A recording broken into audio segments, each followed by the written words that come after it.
ሰላም ጤና ይስጥልን ተመልካቾቻችን ለ18 ቀናት ሲካሄድ የነበረውና የአገዛዙን ሰራዊት ከፍተኛ ኪሳራ በማድረስ በርካታ ወረዳዎችን በመቆጣጠርና ከፍተኛ የሆነ የስንቅና ትጥቅ ክምችት ያገኘው የዘመቻ አባናዶ መጠናቀቁን በተመለከተ የአማራ ፋኖ ብሔራዊ ኃይል ምስራቅ አማራ ቀጠና ሚኒሊክ እዝ መግለጫ ሰጥቷል። አባናዶ ዘመቻ ተጠናቋል። በርካታ ወረዳዎች አሁን በፋኖ ቁጥጥር ስር እንደሚገኙ ነው በማጠቃለያ በተሰጠው መግለጫ ላይ ተመለከተው። ለመሆኑ አባናዶ ዘመቻ እንዴት ነበር? ማጠቃለያውን በተመለከተ የተሰጠው መግለጫ መነሻ በማድረግ ከዘውትር ተሳታፊያችን ጋር ቆይታ እናደርጋለን። በጣም ነው ማመሰግነው። እንግዲህ ዘመቻ አባናዶ ተጠናቋል። አስደናቂ ድል ነው። የአብይ አህመድ አገዛዝ እየተናነቀው ቢሆን በተዘዋዋሪ ያመነበት ዘመቻ ነው ማለት ይቻላል። ማርሽ ቀያሪ ነው ብለው የገለጹትም ወገኖች አሉ። ዘመቻው ተጠናቋል። ለሚቀጥለው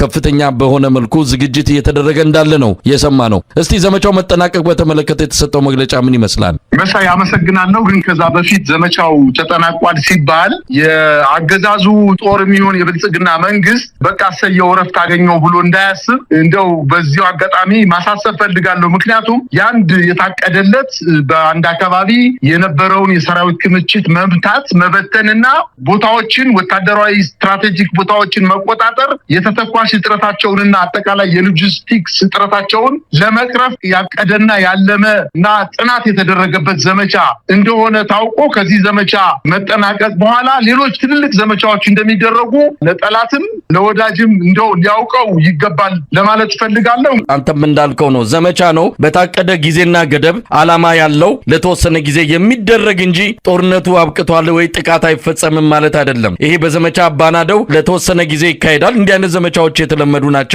የቀይ ኮከብ ጥሪ ዘመቻ ለ3 ወር ታቅዶ የተካሄደውን የምናስታውሰው ነው። ዘመቻ አንድነት፣ ዘመቻ መቶ ተራሮች፣ በየጊዜው ዘመቻዎች ይካሄዳሉ። በቀናት ገደብ ተሰጥቷቸው የተወሰነ ግቦችን ተልኮችን እንዲያሳኩ እንጂ አጠቃላይ ትግሉ አብቅቷል ወይም ጦርነት አብቅቷል ለማለት አይደለም። እንደው ካገላለጽ ስለሆነ ማብራራቱ ስለሚያስፈልግ ነው። እውነት ነው መሳይ። እንኳን በፋኖ ኃይሎች የተደረገ ዘመቻ አይደለም፣ መንግስት ራሱ በወታደራዊ ጄኔራሎች ለ10 ጊዜ ልዩ ዘመቻ በጎጃም በጎንደር በወሎና በሸዋ ልዩ ዘመቻዎችን ከፍቶ ነበረ። ለአንድ ወር የሚቆይ ከእንግዲህ በኋላ መከላከያው ይወጣል። ለአንድ ወር ዘመቻ ካደረግን በኋላ አጠቃላይ አመራሩንም ሰራዊቱንም ከመታን ትጥቃቸውን ካስፈታን በኋላ ሰራዊቱን ሌላ ግዳጅ አለበትና ትልቅ ግዳጅ ወደ ሌላ ግዳጅ ስለሚሄድ አሁን ዘመቻ ብለው ለ10ኛ ተከታታይ ጊዜ ዘመቻዎችን በተለያየ ጊዜ በዚህ 2 ዓመት ውስጥ አድርገዋል። ከዛ በኋላ ዘመቻው ሲወድቅበት ለተወሰነ ጊዜ ረፍት ያደርግና እንደገና መልሶ ሌላ አዲስ ዘመቻ ይከፍታል። ሰራዊቱ ራሱ የመከላከያ ሰራዊቱ ወይም የብልጽግና ኃይል። የፋኖ ኃይሎች ደግሞ ይህን ነው ያደረጉት። የታቀደለት ጥናት የተደረገበት ዋና ዋና ቁልፍ ቦታዎችን በወሎ በሰሜን ወሎ በደቡብ ወሎ እንዲሁም በምዕራብ ወሎ አካባቢዎች የታቀደ የማጥቃት እንቅስቃሴ ከፍተን ይህን ያክል ድል እናስመዘግባለን፣ ይህን ያክል ቦታ እንቆጣጠራለን፣ በስርዓቱ ላይ ይህን ያክል ክሳራ እናደርሳለን ብለው ባሰቡት መሰረት የልባቸውን አድርሰው አሁን ዘመቻው ተጠናቋል። ይህ ዘመቻ መጠናቀቁ በዋነኝነት ለሚቀጥለው ሰፋ ላለ ጥቃት ለመሰንዘር ወይም አዲስ ዘመቻዎችን ለማቀድ የነበሩባቸው ጥንካሬውን እንደገና አስፍቶ ለመቀጠል ያሉባቸውን ድክመቶች ደግሞ ገምግሞ በተሻለ ቁመና ለመገኘት የትንፋሽ ጊዜ በየትኛውም ሀገር የትጥቅ ትግል ሲካሄድ ለተወሰነ ጊዜ ዘመቻ ይደረግና መልሶ የዛን ዘመቻ ግምገማ ውጤት ጉዳቱን፣ ጥቅሙን፣ የተገኘውን ድልና የመጣውን ክሳራ ገምግመው በአዲስ መልክ እንደገና ተደራጅተው ለማጥቃት ያመች ዘንድ ነው ለ18 ተከታታይ ቀናት ዘመቻ የፈጸሙት። በዚህ ዘመቻ እንግዲህ ዘመቻ አርበኛ አደማሊ ወይም አባናደው በድል መጠናቀቁን ማስታወቃቸውን ዛሬ ተናግረዋል። እንግዲህ የአማራ ፋኖ ብሔራዊ ኃይል ምስራቅ አማራ ሚኒሊክ እዝ መስከረም 14 2018 ዓ.ም የተጀመረውን ዘመቻ አርበኛ አደማሊ ወይም አባናደው በርካታ ወታደራዊና ፖለቲካዊ እንዲሁም በዲፕሎማሲያዊ ድሎች ታጅቦ መስከረም 30 ቀን 2018 ዓ.ም መጠናቀቁን አስታውቋል። ዘመቻው መስከረም 14 2018 ከጠዋቱ 12 ሰዓት በአምስቱም ኮሮች በተመሳሳይ ሰዓት ውጊያ በመክፈት ከተጀመረበት ቅጽበት አንስቶ የአማራ ፋኖ ብሔራዊ ኃይል ሚኒሊክ ዕዝ ምስራቅ አማራ ኮር 1፣ ምስራቅ አማራ ኮር 2፣ ላስታ ሳምነው ኮር፣ ልጅ ኢያሱ ኮር፣ ንጉስ ሚካኤል አሊ ኮር የዕዙ ልዩ ዘመቻ መምሪያ እንዲሁም በአንዳንድ ቀጠናዎች በቅንጅት የአማራ ፋኖ ብሔራዊ ኃይል አካል የሆኑት ቴዎድሮስ ዕዝ፣ አሳምነው ዕዝ፣ በላይ ዘለቀ ዕዝና መላው የሰራዊቱ አባላት በየደረጃው የሚገኙ የኃይል አመራሮችና የዕዙ ስራ አስፈጻሚዎች አመራሮች 24 ሰዓት ለሳምንታት የወሰደ ውጊያ በማድረግ እረፍት አልባ የውጊያ ተሳትፎችን እና አመራር በመስጠት የህልውና ትግሉን ታሪክ አዲስ ምዕራፍ ውስጥ ማስገባታቸውን ችለዋል። ዘመቻው ታቅዶ ወደ ተግባር ከተገባበት ጊዜ ጀምሮ የድርጅቱ የአማራ ፋኖ ብሔራዊ ኃይል ቀጠናዊ አመራሮች የሞራል ድጋፍ ከመስጠት ጀምሮ የዘመቻው አካል በመሆን የአገዛዙ ጦር እንቅስቃሴ በመገደብ አልፎም ባደረጓቸው የጋራ ውጊያዎች የአማራ ህዝብ የህልውና ትግል መሪ ድርጅት እንደተፈጠረ በተግባር አስመስክረናል በማለት ገልጸዋል። ለ18 ቀናት ያለ እረፍት በዘለቀው ዘመቻ አባናደው በርካታ የነፍስ ወከፍ የቡድንና ሜካናይዝድ ጦር መሳሪያዎችን ከበርካታ ሺህ ተተኳሽ ጋር እንዲሁም ከ20 በላይ ወታደራዊ ትልልቅ ተሽከርካሪዎችን በምርኮ የተገኙበት ሲሆን የአብይ አህመድ 5 ክፍለ ጦሮችም የተበተኑበት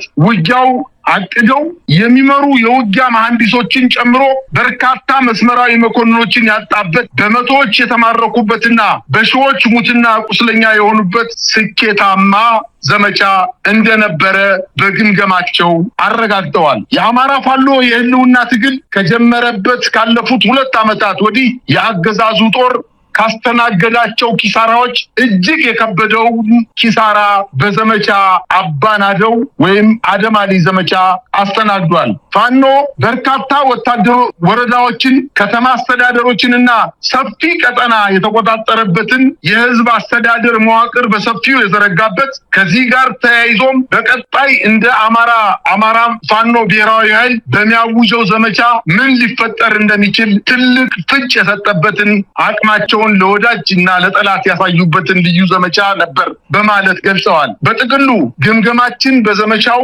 የፋኖ የህልውና ትግል አዲስ የትግል ምዕራፍ የደረሰበት በመሆኑ በተመዘገበው ድል ሰራዊታቸውና ድርጅታችን ብቻ ሳይሆን የትግሉ ባለቤት የሆነው መላው የአማራ ህዝብና የአማራ ትግል ደጋፊዎች እንኳን ደስ አለን፣ እንኳን ደስ አላችሁ ለማለት እንወዳለን በማለት በተገኘው ከፍተኛ ድል ደስታቸውን አጋርተዋል። ከምንም በላይ የአማራ ፋኖ ትግል ዓለም አቀፍ የጦርነት ህጎችን እንደሚያከብርና በምርኮኛ አያያዝ ለዓለም አቀፍ ማህበረሰብ በማሳየት ትግላችን ራስን የመከላከል እንዲጠፋ የተፈረደበትን ህዝብ ህልውና የማዳን ተልዕኮ እንደሆነ በተግባር ማስመስከር ችለናል በማለት ገልጸዋል። ነፃ በወጡ ከተሞችና የወረዳ ማዕከላት ደማቅ አቀባበል ያደረገልን ህዝባችን በተሳትፎም የትግሉ ባለቤትነቱን ዳግም አስመስክሯል በማለት ገልጸዋል። የዓለም አቀፍ የሰብአዊነት ህግ ወይም ኢንተርናሽናል ሁማኒቴሪያን ሎው በሚደነግገው መሰረት ሰብአዊ ክብራቸውን በጠበቀ ሁኔታ የያዝናቸውን የቀድሞ የብልጽግና ሰራዊት አባላት ይህን ምስክርነታቸውን በዓለም ማህበረሰብ አባላት ፊት መስክረዋል። ይህ አዲስ የአማራ ህልውና ትግል የታሪክ ምዕራፍ ነው ሲሉ ገልጸውታል። በቀጣይም እንደ ድርጅት በምናደርጋቸው ዘመቻዎች ለዓለም አቀፍ የሰብአዊነት ህግ ተገዢ ሆነን እስከ 4 ኪሎ ድረስ እንደምንዘልቅ ዳግም ማረጋገጥ እንወዳለን በማለት አያይዘው ጠቅሰዋል። አጠቃላይ ባለፉት 18 ቀናት በዘመቻ አባናደው የተመዘገቡ ዝርዝር ቁጥራዊና ሌሎች መረጃዎችን የማጠቃለያ ሪፖርት ይዘን የምንመለስ መሆናችንን እንገልጻለን በማለት በመግለጫቸው አካተዋል። መዳረሻችን ድልና ነጻነት የሆነው የአማራ ህዝብ የህልውና ትግል ተጠናክሮ ይቀጥላል በማለት የዘመቻ አባናደውን ድሎችን ያካተተ አጠቃላይ መግለጫ በመስጠት ትግሉን ወደ ሌላ ምዕራፍ ለማሸጋገር ከፍተኛ ዝግጅት እናደርጋለን በማለትም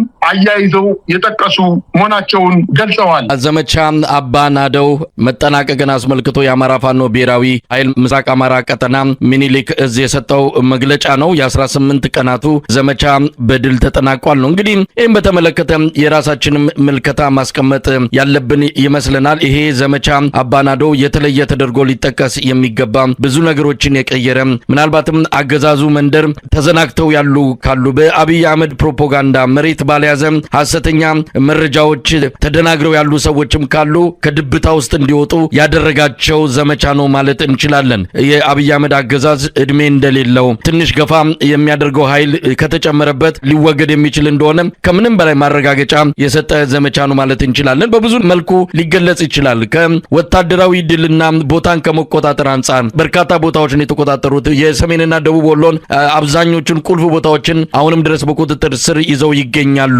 ጋሸናን፣ ሙጃን የመሳሰሉ ትልልቅ ወታደራዊ ጠቀሜታ ያላቸውን በበላይነት የያዙ መሆናቸው ይታወቃል። በአንዳንድ ቦታዎች አስተዳደራቸውን ተክለው የሲቪል አስተዳደር ማለት ነው ህዝቡ ሰላማዊ ኑሮውን መምራት መቀጠሉ ነው የሰማነው። ከምርኮኛ አንጻር ምናልባት አንተም ገልጸዋል ወደ 4 ክፍለ ጦሮች ከጥቅም ውጭ ሆነዋል ነው። ሙሉ ኮር ተደምስሷል ማለት በሚቻል መልኩ ነው። ሙሉ ኮር ማለት እንግዲህ ከባድ ነው ለአንድ መከላከያ ሰራዊት በዚህ ደረጃ ኃይሉን ማጣቱ ከፍተኛ ኪሳራ ሆኖ የሚመዘገብ ነው። እንዲህ አይነት ድል የተገኘበት ነው። ከትጥቅም ከስንቅም ከብዙ መገለጫዎች አንጻር ዘመቻ አባናደው ከፍተኛ ውጤት የተመዘገበበት ነው ማለት ይቻላል። ከስነ ልቦና አንጻር የወገን የሚባለው የፋኖ ትግልን የሚደግፉና በፋኖ ትግል ዙሪያ የተሰባሰቡ ኃይሎችን ከፍተኛ መነቃቃት የፈጠረ ለበለጠ ትግል እንዲነሳሱ ያደረገ ነው ማለት ይቻላል። በተቃራኒው በብልጽግናው መንደር ከፍተኛ ፍርሃት የነገሰበት እንደሚባለው ከሆነ ነገሩን በሰላማዊ መንገድ መፍታት አማራጭ መሆን አለበት የሚል ግፊት ብልጽግና ውስጥ ሁሉ እየጨመረ እንደመጣም የሰማንበት ነው። የወሎው ድል የዘመቻ አባናዶ በርካታ ነገሮችን አስመዝግቧል። ከዲፕሎማሲም አንጻር የአብይ አህመድ አገዛዝ ለመጀመሪያ ጊዜ በመንግስታቱ ድርጅት በጻፈው ደብዳቤ ላይ በተዘዋዋሪ ቢሆንም ፋኖን እንደ ተላላኪ አድርጎ ያስቀመጠበት ቢሆንም እንኳን ከፍተኛ ዲፕሎማሲያዊ ድል ለፋኖ ተመዝግቧል ማለት የምንችልበት ነው። ዓለም አቀፍ ጆሮ ያገኘበት በተለያየ መልኩ የፋኖን ትግል አይናቸውን ከፍተው እንዲመለከቱ ያደረገ የዓለም አቀፉ ቀይ መስቀል ኮሚቴም ጭምር በዚህ ጉዳይ ላይ መግለጫ በመስጠት ምርኮኞቹን መረከቡን የቆሰሉትንም እንደዚህ ማዘዋወሩን ከፋኖ አንጻር አሁንም የተለያዩ መረጃዎችን በገለልተኛ አካላት ጭምር እንዲወጡ ያደረገ ዘመቻ ነው ማለት እንችላለን። ይሄ ዘመቻ ምንም እንኳን በቀነ ገደብ ተወስኖ አሁን ቢጠናቀቅም በቀጣይ በበርካታ ሌሎች ዘመቻዎች እንደሚቀጥል ነው ለማወቅ የተቻለው። እንደው ከዚህ አንጻር እንዴት ይገለጻል በአንተ በኩል? መሳይ ዘመቻ አባናደው መንግስትን አንድ ቁልጭ አድርጎ ያሳየን ነገር አለ። በኬሻ ውስጥ የተቀመጠ ገለባ መንግስት እንደሆነ የወሎው ድል በደንብ አድርጎ አሳይቶናል። በጭራሽ የሀገር የመጠበቅ ስሜት ወኔ የሌለው ሰራዊት በብዛት ወስዶ ያስጨረሰበት ወታደሮቹ በይፋ በፋኖ ከተማረኩ በኋላ ከቆሰሉ በኋላ በመድረክ ላይ በፋኖ መድረኮች ላይ ወጣው እኛ በእናንተ እጅ መውደቃችን እድለኞች ነን፣ ከኛ ጋንታ ውስጥ 2 ሰው ብቻ ነው የተረፈ፣ ከኛ ሻለቃ ውስጥ 5 ሰው ብቻ ነው የተረፈ፣ ከኛ ሻምበል ውስጥ 4-5 ሰዎች ነው የተረፉ እያሉ በተለያዩ ሚዲያዎች ሲናገሩ አይተናል። መንግስት አገሪቱን የመጠበቅ አቅም እንደሌለው ዝም ብሎ የተነፋ ኬሻ ገለባ የተገባበት ኬሻ እንደሆነ መንግስት ለዓለም ሀገራት ለኢትዮጵያ ቁልጭ ብሎ ታይቷል። ከእንግዲህ በኋላ ይሄ መንግስት አንሰራርቶ ጉልበት አግኝቶ ህዝብን አስተባብሮ እነዚህን ለነጻነት የሚታገሉ የፋኖ ኃይሎችን በምንም ተአምር ሊገፋቸው ሊመታቸው አይችልም። ከእንግዲህ በኋላ ምናልባት ልክ የፋኖ ኃይሎች 18 ቀናት አሁን በወሎ አካባቢ ውጊያ አድርገው በርካታ ቁልፍ የሆኑ ወታደራዊ ቦታዎችን፣ በርካታ ከተሞችን፣ በርካታ ከተማ አስተዳደሮችን ከመቆጣጠራቸው በተጨማሪ በእጃቸው ያስገቡት ሰራዊት በእጃቸው ያስገቡት ትጥቅ የወታደራዊ ትጥቅ የትየሌለ ነው። ልክ እነሱ አሁን ለ18 ቀን ውጊያ ካረጉ በኋላ ተቀምጠው ለ10 ቀን የሚሆን ለ15 ቀን ግምገማ እንደሚያደርጉት ሁሉ መከላከያውን በተለያየ ቦታ ግምገማ እያደረገ ነው ያለ። ተቀምጦ የሽንፈታችን መገለጫ ምንድነው እያለ ለኢትዮጵያ ሕዝብ ተደብቆ በየአዳራሹ አዲስ አበባ በተለያዩ ሆቴሎች በተለይ በዋናነት በኤሊሊ ሆቴል፣ ባህር ዳር በአቫንቴ ሆቴል፣ ኮምቦልቻ በትልቅ አንድ ሆቴል ለጊዜው ስሙን የነሳሁት ሆቴል አለ። በዛ ሆቴል ውስጥ ከፍተኛ ውይይት እያደረገ ነው። ለሽንፈታቸው ምክንያት እየሰጡ ነው። ምናልባትም ለተባበሩት መንግስታት የተጻፈው ደብዳቤ የኤርትራ መንግስትና ህወሓት ከፋኖ ኃይሎች ጋር ሆነው ወጉኝ ያለበት ዋነኛው ምክንያት መመታቱን አምነዋል ማለት ነው። መመታቱን በደንብ አድርጎ ውጦታል ማለት ነው። ስለዚህ የተመታ መንግስት የተመታውበት ዓላማ ህዝባዊ ስላልሆንኩ ነው ብሎ ባለመገምገሙ ለወደፊቱም ቀጥሎ ወደ ውጊያ ሊሄድ ይችላል። ነገር ግን ሽንፈቱን ላለመቀበል ባገኘው አጋጣሚ ሁሉ የሀገሪቱን ወንዶች በሙሉ ማለት በሚያስችል ደረጃ ለውጊያ የደረሱ ወንዶችን አዲስ አበባ ከተማ ላይ እያፈነ 15 እና 20 ቀን በወታደራዊ ማሰልጠኛዎች እያስገባ ወደ ወሎ የከተተው ህዝብ ምናልባትም ምስራቅ አፍሪካን ሊያጥለቀልቅ የሚችል ሰራዊት ይሆን ነበረ። ነገር ግን አልቻለም። ምክንያቱም ዓላማ የሌለው ሰራዊት ነው። ይባስ ብሎ መሳይ በወልዲያ በተደረገው ውጊያ ሰራዊት ተመቶብናል፣ በውጊያ አመራር ድክመት አሳይቷቸዋል ያላቸውን 11 ሚኒሻዎችን ጨምሮ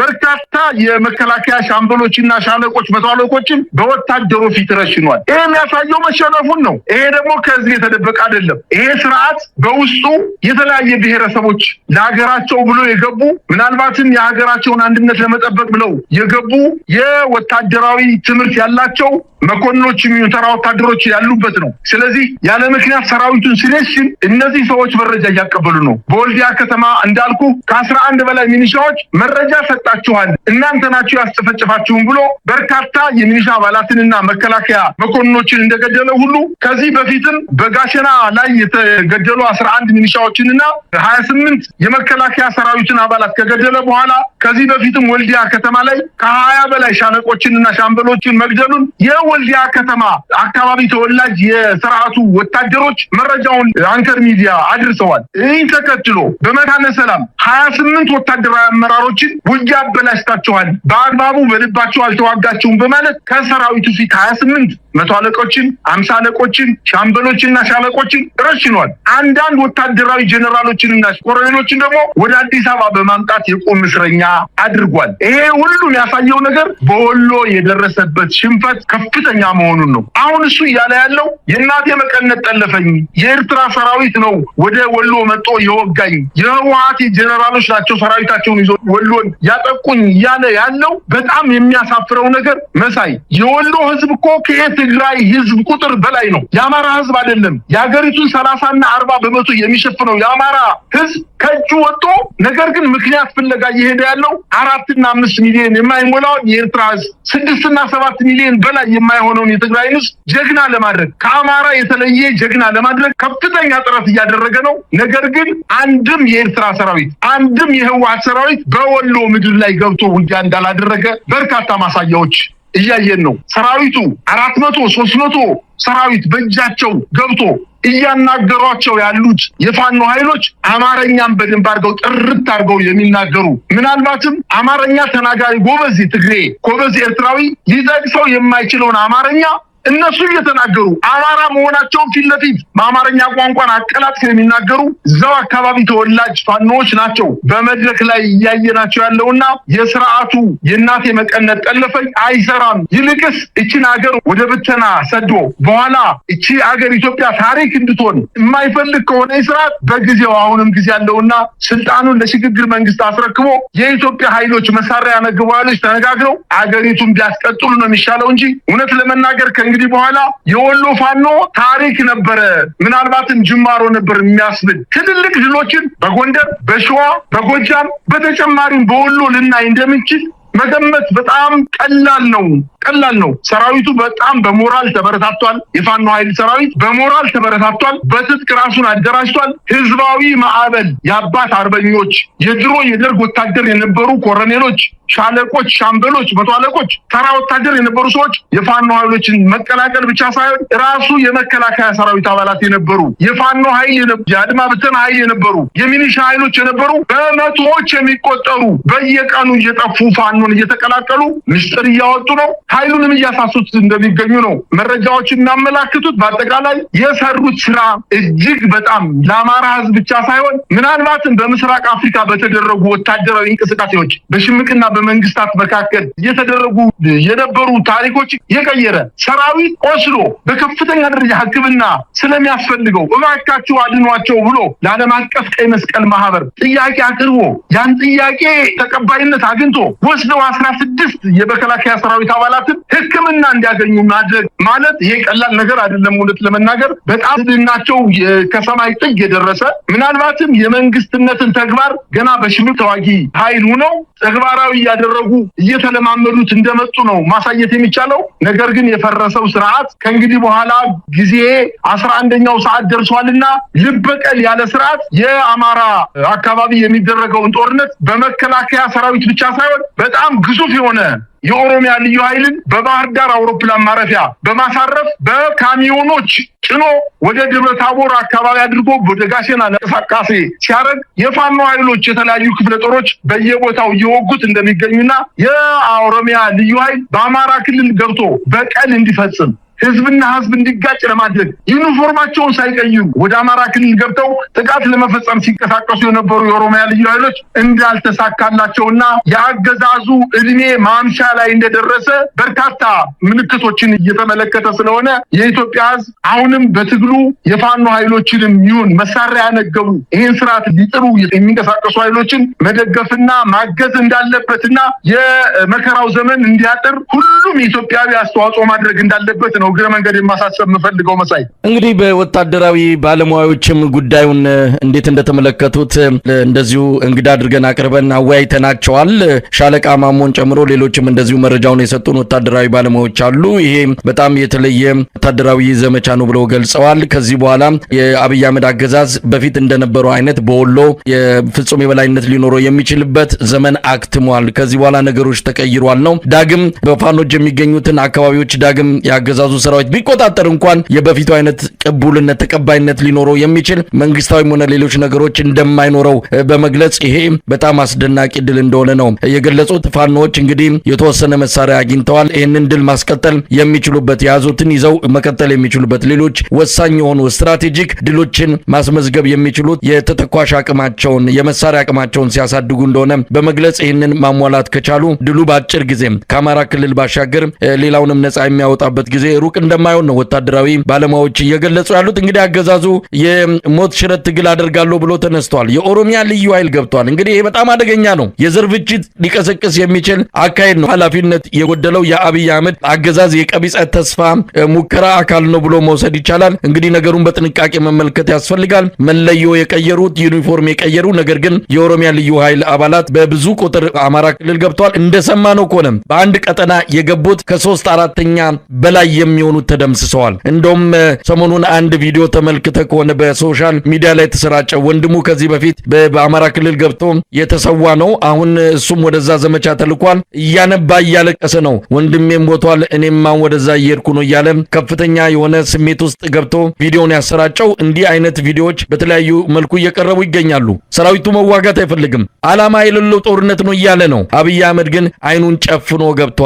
ለማንኛውም በቅርቡ በሌሎች ዘመቻዎች ታጅቦ የአማራ ክልል አጠቃላይ ሁኔታ መልኩን ቀይሮ የምናይበት ጊዜም ሩቅ እንደማይሆን ተስፋ እናደርጋለን። እንደው በማጠቃላይ የምትለው ነገር ካለ መሳይ፣ አንተ እንዳልከው በወሎ አካባቢ ከእንግዲህ በኋላ የማይቀለበስ ምናልባትም ገፋው ቢልም እንኳን ከማረኳቸው መሬቶች ወይም ከመከላከያ ወይም ከሀገሪቱ ወታደራዊ አገዛዝ እጅ የነጠቋቸውን ከ100% ወታደራዊ ቀጠናዎች ውስጥ 5 እና 6 በመቶ እንኳን ይይዛሉ የሚል እምነት የለኝም። የትኛው ኃይል ነው ከዚህ በፊት በሞራል የነበረው ሰራዊት ሞራሉ ተመቶ በመቶዎች የሚቆጠሩ ወታደሮች በአንድ ከተማ ላይ ተማርከው ቀይ መስቀል የጎበኛቸው እንደሆነ ያየ እነዚህ ሰዎች ደግሞ በዩቲዩብ እየወጡ በተለያዩ ድረገጾች እየወጡ መግለጫ እየሰጡ ሰራዊቱ የደረሰበትን በደል አጠቃላይ ፍጹም የሆነ የኢትዮጵያ መከላከያ ሰራዊት አይደለም፣ እኛ የመጣ ነው ተገደን ነው ልንዋጋ አይደለም። እውነት ለመናገር በትክክል ከተናገር የኢትዮጵያ ሕዝብ ሁሉም የኢትዮጵያ ሕዝብ ጀግና ነው። መከላከያ እየተሸነፈ ያለው